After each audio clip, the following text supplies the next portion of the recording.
사람이 절대로 감출 수 없는 것이 있다고 해요. 뭐예요? 사랑과 가난과 무식이라고 합니다. 사랑에 빠진 사람은 그 마음의 생각과 행동을 감출 수가 없어요. 축구와 사랑에 빠진 한 청년이 있었어요. 축구를 얼마나 좋아하는지 자기가 감독도 아닌데 날마다 전략을 짜요. 그리고 토론방에서 토론합니다. 선수의 일거수일투족을 다 알아요. 그리고 원정 경기를 하면 말이죠, 월차를 내서 그 표를 사가지고 원정 경기 보러 가는 거예요. 비가 그렇게 오는데 자기가 응원하는 팀의 유니폼을 입고 자기가 축구 선수한테 막 소리를 질러가면서 관객석에서 막 뛰면서 응원을 해요.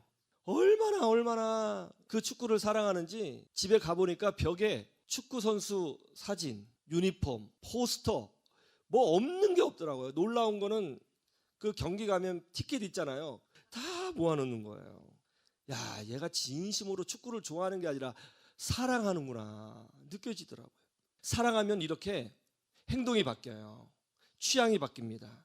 관심사가 바뀌고요. 무엇보다도 우선순위가 바뀌어요. 하나님을 사랑하는 사람도 마찬가지입니다. 하나님을 사랑하는 사람은 행동이 바뀌고요. 관심사가 바뀌고요. 내용이 바뀌고요. 우선순위가 바뀝니다. 예수님의 십자가의 그 용서를 체험하고 나 같은 자를 안아주신 하나님의 그 은혜를 경험하고 그 사랑을 경험한 사람은요, 하나님의 사랑에 항복해서 하나님을 사랑할 수밖에 없어요. 하나님을 사랑하면 행동이 바뀌어요. 하나님을 사랑하면 가치관이 바뀌기 시작해요. 우선순위가 변해요. 그래서 예수 믿으면 변화가 일어나요. 교회 안에는 두 종류의 사람이 있다고 합니다. 하나님을 진심으로 사랑하는 사람과 그냥 종교로서 하나님을 믿으려는 사람이 있다는 거예요. 하나님을 사랑하는 사람이 하나님을 사랑하는 신앙이 참된 신앙인 줄로 믿습니다. 그래서 예수님은 요한복음 16장 27절에서 너희가 나를 사랑하고 또 내가 하나님께로부터 온 줄을 믿었으므로 아버지께서 친히 너희를 사랑하시느니라 이렇게 말씀했어요. 사울왕은 하나님을 사랑하지 않았습니다. 단지 하나님의 능력이 필요했을 뿐이에요. 그러나 다윗은 진심으로 하나님을 사랑했어요. 다윗이 골리앗과 싸운 이유는 심자랑하기 위해서 싸운 게 아니었어요. 하나님을 사랑해서 싸운 거예요. 아브라함도 하나님을 사랑했습니다. 모세도 하나님을 사랑했습니다. 여호수아도 하나님을 사랑했습니다. 사도 바울도 하나님을 사랑했어요. 그래서 매를 맞아도 고난을 당해도 목숨을 걸고 선교했던 거예요. 참된 믿음의 사람들의 특징이 뭐냐? 하나님을 사랑해요. 그래서 그 사랑 때문에 삶의 변화가 일어나고 인격의 변화가 일어나고 가치관의 변화가 일어나는 거예요. 그래서 하나님을 사랑하는 사람들에게는 독특한 특징들이 있습니다. 그 특징들을 보면 이 사람이 하나님을 사랑하는지 안 사랑하는지 알게 됩니다.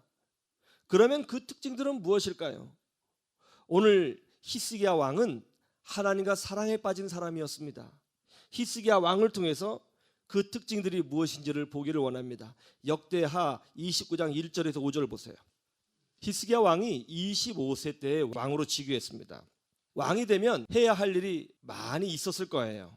주변 나라에게 인사도 해야 하고 외교, 국방, 행정, 경제, 기타 등등 모든 일을 관장하고 또 그것을 주관해야 되기 때문에 해야 할 일이 많았을 거예요. 그런데 히스기야의 우선순위는 그것이 아니었습니다. 3절에 이렇게 되어 있죠. 보세요. 첫째 해 첫째 달에 여호와의 전 문들을 열고 수리하고, 즉 히스기야 왕이 된 첫째 해 첫째 달, 그때 히스기야 왕이 첫 번째로 한 것이 뭐냐면 성전을 올바로 세우는 일이었다고 합니다. 외교, 행정, 사법, 경제, 국방 등 많은 산적된 문제가 있었지만 히스기야 왕들에게는 그것이 우선순위가 아니었습니다. 히스기야 왕의 관심사는 우선순위는 성전이었습니다. 히스기야 왕의 선친인 아스 왕은 우상 숭배자였습니다. 그는 하나님을 미워했습니다. 그래서 하나님을 미워하는 행동을 보여주기 위하여 의도적으로 성전의 문을 폐쇄해 버렸습니다. 그리고 성전 기구들을 가지고 나와서 그것을 다 부셔버렸습니다. 그리고 심지어 성전 안에 우상을 세워놨습니다. 하나님을 사랑한 히스기야 왕은 아버지가 하는 행동을 보면서 많이 슬퍼했던 것 같습니다. 히스기야는 왕이 되자마자 제일 첫 번째로 한 것이 뭐냐면 아버지가 막아놓았던 성전의 문을 열고 아버지가 세워놨던 성전 안에 우상을 꺼내버리고 성전을 새롭게 하고 성결케 하고 거룩하게 하고 성전을 회복하는데 모든 에너지를 다 썼다는 거예요. 그리고 레위 사람들의 명예를 회복하고 성전을 성결케 하는데 최우선순위를 두었다는 것입니다. 하나님을 사랑하는 사람들은 성전을 사모합니다. 성전을 소중히 여기며 성전 중심의 신앙으로 사는 것입니다. 이것이 하나님을 사랑하는 사람들의 첫 번째 특징이라는 거예요. 다윗은 하나님을 사랑하는 사람이었죠. 여러분 다윗의 시편을 읽어봤죠? 내가 여호와를 사랑하나이다. 이런 표현이 얼마나 많아요? 다윗은 권력 최고의 중심에 있을 때에 그의 가장 큰 고민은 나라를 얼마큼 더 크게 확장하느냐, 얼마큼 더 왕권 중심적으로 이 나라를 통치하느냐에 있지 않았습니다. 다윗의 관심사는 여호와의 성전을 건축하는 것이었습니다. 여호수아는 하나님을 사랑했습니다. 그래서 성경에 보니까 여호수아는 회막을 떠나지 아니하였다고 기록되어 있습니다. 여호수아의 삶은 회막 중심의 삶이었어요. 누가복음 7장에 보면 중풍병자를 하인으로 둔 백부장 이야기가 나오죠. 그는 로마 사람이었어요. 엘리트였습니다. 그 백부장에 대하여 유대인들이 예수님을 찾아와서 이렇게 이야기를 해요. 그가 우리 민족을 사랑하고 또한 우리를 위하여 회당을 지었나이다. 백부장의 사랑, 하나님을 향한 사랑은 바로 그렇게 드러났던 것입니다. 누가복음 2장에 보면 안나라고 하는 할머니가 나오죠. 그녀는 하나님을 사랑했습니다. 그래서 성전을 떠나지 아니하고 주야로 금식하며 기도로 성전을 섬겼다라고 되어 있어요. 보세요. 하나님을 사랑하는 사람들의 놀라운 공통점들이 나타나고 있지 않습니까? 그것이 뭐예요? 성전을 사모하더라는 거예요. 여러분 중에도 성전을 사모하는 사람이 있을 겁니다. 왜 그런 마음이 생겨요? 여러분들이 하나님을 사랑하기 때문에, 거듭났기 때문에, 중생했기 때문에, 그 안에 성령이 있기 때문에 성전을 사모하는 마음이 있는 줄로 믿습니다. 그런 마음이 있는 건 축복입니다. 그런 마음을 주신 하나님께 영광 돌리시기를 주님의 이름으로 축원합니다. 감사하는 인생이 되기를 주님의 이름으로 축원합니다. 둘째, 하나님을 사랑하는 사람의 특징은 뭐냐면 예배를 소중히 여긴다는 거예요. 역대하 29장 30절에서 36절을 보면 성전을 깨끗하게 세운 히스기야 왕이 두 번째로 한 행동이 나오는데 그것이 뭐냐면 예배를 회복한 것이었어요. 히스기야 왕이 성전을 수리했습니다. 성전을 깨끗하게 했어요. 성전을 제대로 세웠습니다. 그런 다음에 힘을 다해서 예배를 회복했습니다. 레위 제사장들의 명예를 회복했습니다. 다윗 왕 시절에 나단 선지자의 가르침을 회복하여 말씀을 회복했습니다. 그리고 예배 찬양을 세웁니다. 그리고 온 마음으로 백성과 함께 하나님을 경배합니다. 이어 감동스러운 장면이 나와요. 성전이 회복되었습니다. 예배가 회복되었습니다. 그러자 모든 사람들이, 전에 우상 숭배했던 사람이 이 자리에 있을지도 모르겠어요. 그러나 어쨌든 지금 이 순간만큼은 그들의 신앙이 회복됐어요. 그래서 지위 고하를 물어나고 모든 사람이 모여 하나님을 즐거워하고 함께 예배하며 하나님을 경배하고 있다는 거예요. 이 얼마나 감동스러운 모습입니까? 하나님을 사랑하는 사람들의 특징이 뭐냐면 예배를 소중히 여겨요. 하나님을 사랑하는 사람은 예배가 삶의 우선순위가 됩니다. 오늘 주일날 놀러 갈 수 있었잖아요. 야, 단풍 제대로 들었던데요. 여기 왜 오셨어요? 왜 왔냐고요? 예배하기 위해서 온 거예요. 왜 예배하냐고요? 하나님이 좋잖아요. 믿음의 사람은 예배 중심의 삶을 살게 됩니다. 자연스러운 거예요. 왜요? 성령님께서 그렇게 인도해 주시거든요. 그리고 예배드릴 때 우리는 겸손해집니다. 보잘것없는 한 인간이 전능하신 창조주를 찬양할 수 있다는 것에 우리는 겸손함을 배웁니다.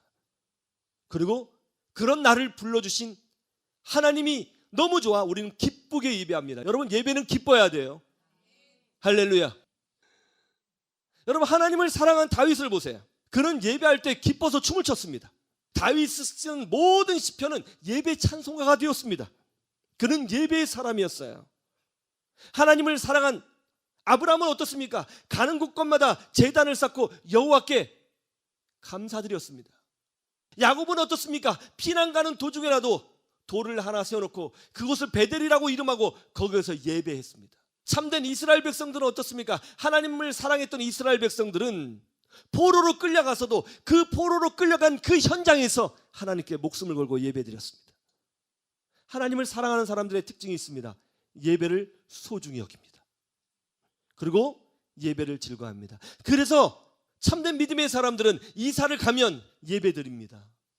직장을 시작할 때도 예배드립니다. 사업을 시작할 때도 예배드리고요, 병들었을 때도 예배드리고요, 아이가 태어났을 때도 예배드리고요, 심지어 임종의 순간에도 임종 예배를 드려요. 우리는 예배의 사람이에요. 예배를 즐거워하십니까? 예배를 사모하십니까? 예배를 소중히 여기세요? 성령님께서 여러분에게 그런 마음을 주신 거예요. 그런 마음, 그런 변화 주신 하나님께 감사하는 주의 백성들이 되기를 주님의 이름으로 축원합니다. 하나님을 진심으로 사랑하는 사람의 특징이 뭐냐면, 세 번째로 약속의 사모한다는 거예요. 하나님을 진심으로 사랑했던 히스기야 왕은 그 사랑을 감출 수가 없었어요. 그래서 첫 번째로 한 것이 성전을 세우는 일이었어요. 두 번째로 예배를 회복했어요. 그런 다음에 유월절이라고 하는 절기를 회복합니다. 그 전에 왕들은 유월절 행사를 하지 않았거든요. 유월절 절기의 핵심이 뭐죠? 메시아를 기다리는 거예요. 이 세상이 창조되기 전에, 인간이 타락하기도 전에 이미 하나님은 메시아를 준비해 놓으셨어요. 모든 인류를 향한 메시아를 준비해 놓으셨어요. 그 메시아를 기다리도록, 그 메시아를 소망하도록 하기 위하여 하나님이 만드신 절기가 유월절입니다. 유월이란 사람이 다른 교회로 이전했다고 가르치는 사이비 종교가 있습니다.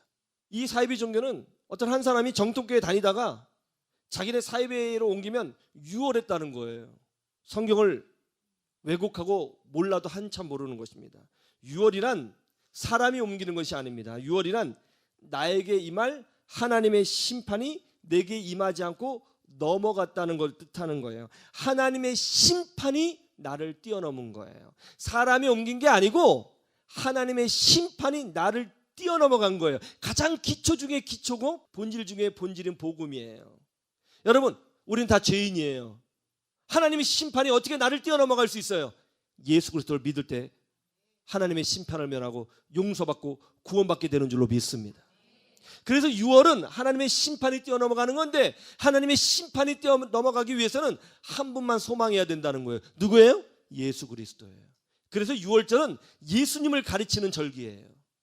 그리고 이스라엘 백성들은 하나님이 약속하신 그 예수님을 유월절을 지키면서 기다리는 거예요.